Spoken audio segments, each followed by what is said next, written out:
Galaxy A56 जिस price range पे ये फोन लॉन्च होने वाला है सैमसंग की तरफ से, क्या ये उस प्राइस रेंज के अंदर जितने भी स्मार्टफोन आते हैं उसको बीट कर पाएगा या फिर नहीं? और सैमसंग ने वो कौन सा ऐसा फीचर्स है जिसको इसके अंदर से कट आउट किया है, जिसके वजह से ये फोन शायद उतना अपना हाइप क्रिएट ना कर पाए? अगर ये फीचर मिलता है इस फोन के अंदर तो ये फोन काफी ज्यादा गेम चेंजर बन सकता था सैमसंग की तरफ से। मिड रेंज की अगर हम बात करें तो वो सारी क्या चीजें होने वाली हैं आज की इस वीडियो में हम डिटेल से बात करेंगे। सो प्लीज वीडियो को लास्ट तक देखना और वीडियो पसंद आए तो वीडियो को लाइक से जरूर कर देना। चैनल पर नए हो तो चैनल को भी सब्सक्राइब कर लेना। हम बात करते हैं सबसे पहले इस फोन के लॉन्च डेट की कि कब तक लॉन्च देखने को मिल जाएगा इंडिया के अंदर।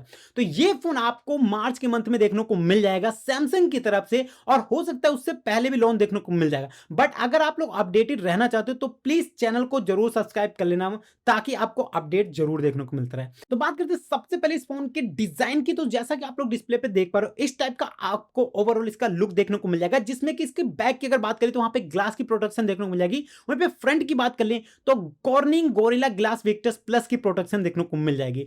अब डिजाइन की अगर बात कर ही लिए तो इसका जो फ्रेम होने वाला है वो एल्युमिनियम का फ्रेम देखने को मिल जाएगा। तो नो डाउट कि फोन की जो बिल्ड क्वालिटी वो काफी अच्छी देखने को मिल जाएगी स्पेक्स के हिसाब से अगर बात कर ले तो।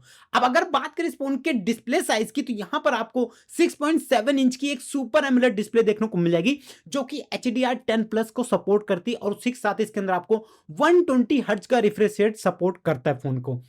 और अगर बात करें इसके ब्राइटनेस की तो 1000 नीट्स पीक ब्राइटनेस देखने को मिल जाएगी, यानी कि 1000 से लेके 1200 तक नीट्स पीक ब्राइटनेस देखने को मिल जाएगी, जो कि अगर आप आउटडोर में कंटेंट कंज्यूम करते हो या फोन को चलाते हो तो इसकी जो डिस्प्ले वो आपको क्लियरली विजिबल दिखाई देगी, उसमें कोई दिक्कत आने वाली नहीं है आपको। वहीं पे इसकी अगर हम बात कर ले डिस्प्ले के अंदर एक चीज की कटआउट की है सैमसंग ने, जिसकी वजह से इस फोन की डिमांड ज्यादा बढ़ सकती थी, वो थी इसका रिफ्रेश रेट। ये 120 हर्ट्ज रिफ्रेश रेट के साथ इस फोन को लॉन्च करें, जबकि ये फोन जो है 144 हर्ट्ज को सपोर्ट करता है। अब वो चीज कैसे? क्योंकि जो इसका प्रोसेसर है वो 144 हर्ट्ज रिफ्रेश रेट को सपोर्ट करता है, जो कि सैमसंग इसके अंदर से कट आउट करने वाला है। पावर और प्रोसेसिंग के लिए इस फोन के अंदर सैमसंग का लेटेस्ट प्रोसेसर देखने को मिल जाएगा, जो कि है एक्जिनोस 1580 प्रोसेसर, जो कि 4 नैनोमीटर टेक्नोलॉजी पे बेस्ड है। और नो डाउट कि इसकी जो परफॉर्मेंस मिलने वाली है वो आपको एक एवरेज मिलने वाली है, यानी कि ना हम लो कह सकते हैं ना ही ज्यादा हाई, एक मिड रेंज की हम बोल सकते हैं कि मिड रेंज की परफॉर्मेंस मिल जाएगी इसके अंदर।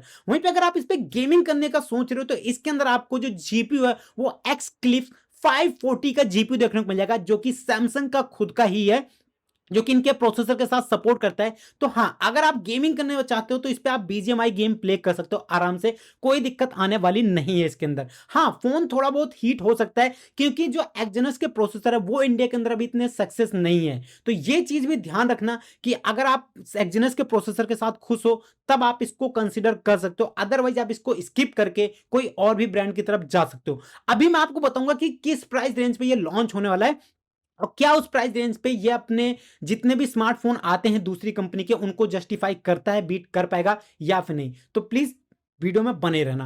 अब बात करें इसके अंदर ऑपरेटिंग सिस्टम की तो out of the box Android 15 देखने को मिल जाएगा। और जैसा कि सैमसंग हर एक फोन के साथ अपने प्रॉमिस कर रहा है कि 4 साल तक तो आपको ओएस के अपडेट देखने को मिलेंगी और उसके साथ 5 साल तक या 6 साल तक इसके अंदर सिक्योरिटी के अपडेट देखने को मिल सकते हैं। अगर आप इस पे मल्टीटास्किंग करना चाहते हो तो इसके अंदर जो रैम और स्टोरेज होने वाली है वो आपको देखने को मिल जाएगी 8 से 12 जीबी की LPDDR5 की रैम, और स्टोरेज की अगर बात करें तो 128 जीबी से लेके 512 जीबी तक UFS 3.1 की स्टोरेज देखने को मिल जाएगी इस फोन के साथ। तो आप इस पे आराम से मल्टीटास्किंग और जो भी गेम वगैरह प्ले करना चाहते हो वो सारी चीजें कर सकते हो, आराम से फोन हैंडल कर जाएगा।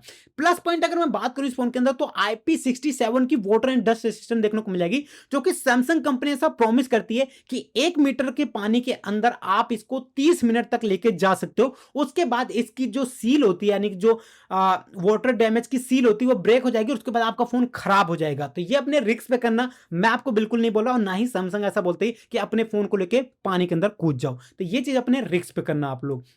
बाकी अगर बात करें इसके हाईलाइट फीचर्स की, जो कि इसका कैमरा, तो इस बार कैमरा मॉड्यूल इसका चेंज किया गया, जिसके अंदर आपको ट्रिपल कैमरा सेटअप देखने को मिल जाता है, जो कि जिसका प्राइमरी कैमरा वो 50 मेगापिक्सल का देखने को मिल जाता है, अल्ट्रा वाइड कैमरा आपको 12 मेगापिक्सल का और एक माइक्रो कैमरा 5 मेगापिक्सल का देखने को मिल जाता है इसके अंदर। वहीं पे फोन के फ्रंट की अगर बात कर ले तो फोन में आपको 12 मेगापिक्सल का कैमरा देखने को मिल जाएगा, जो कि प्रीवियस मॉडल था उससे इसको घटाया गया है। 32 मेगापिक्सल था लास्ट टाइम पे, बट इस टाइम आपको 12 मेगापिक्सल देखने को मिला है। बट इसके अंदर आपको जो सेंसर है वो बेटर देखने को मिला है, जिससे कि आप अच्छी खासी सेल्फी और फ्रंट से अगर वीडियो बनाना चाहते हो तो वो चीज कर सकते हो। दोनों ही कैमरे से बात करें अगर इसके वीडियो रिकॉर्डिंग की, तो आप 4K में 30 FPS तक वीडियो शूट कर सकते हो। तो हाँ, अगर आप कंटेंट बनाना चाहते हो या ब्लॉग वगैरह बनाना चाहते हो तो आराम से शूट कर सकते हो। नाइट में भी अच्छा खासा शूट कर सकते हो और डे में भी आप इसके अंदर कर सकते हो। बाकी इसके अंदर आपको प्रो मोड देखने को मिल ही जाता है, जिसके अंदर आप अच्छी खासी अपनी कस्टमाइज करके सारी चीजें रिकॉर्ड कर सकते हो।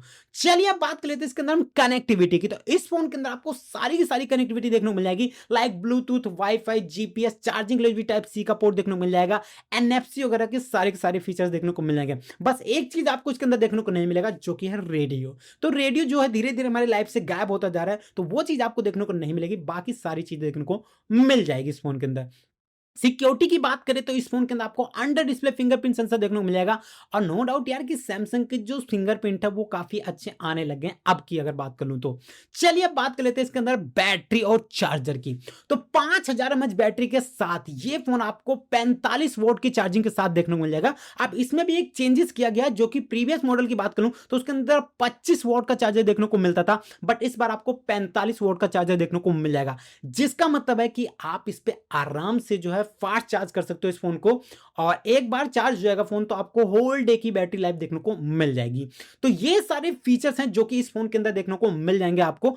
और अब हम बात करते हैं इस फोन के प्राइस की, कि क्या प्राइस देखने को मिल जाएगी इस फोन की, और जितने भी इंडस्ट्री के अंदर इस प्राइस रेंज पे फोन आते हैं क्या उनको बीट कर पाएगा या फिर नहीं। तो इस फोन की जो प्राइस हो सकती है वो 45,000 रुपए स्टार्टिंग प्राइस हो सकती है, बताया जा रहा है ऐसा, क्योंकि जितने भी लीकर्स हैं और टिफ्टर हैं वही बता रहे हैं कि 45,000 रुपए के अंदर ये फोन इंडिया के अंदर लॉन्च हो जाएगा।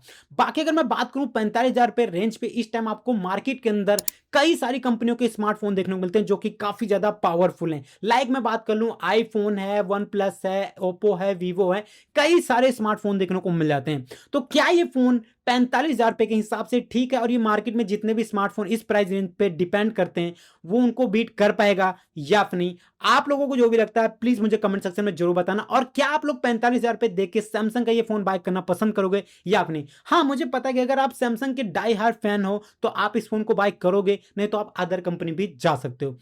वैसे अगर आप बाय करने का प्लान बना रहे हो सैमसंग का ये फोन, तो प्लीज मुझे कमेंट सेक्शन में जरूर बता देना। और अगर आपकी कोई भी राय है, कोई भी सजेशन है, तो मुझे वो भी कमेंट सेक्शन में जरूर बता देना। सो आई होप कि आपको वीडियो पसंद होगी। अगर आपको वीडियो पसंद है प्लीज वीडियो को लाइक शेयर जरूर कर देना।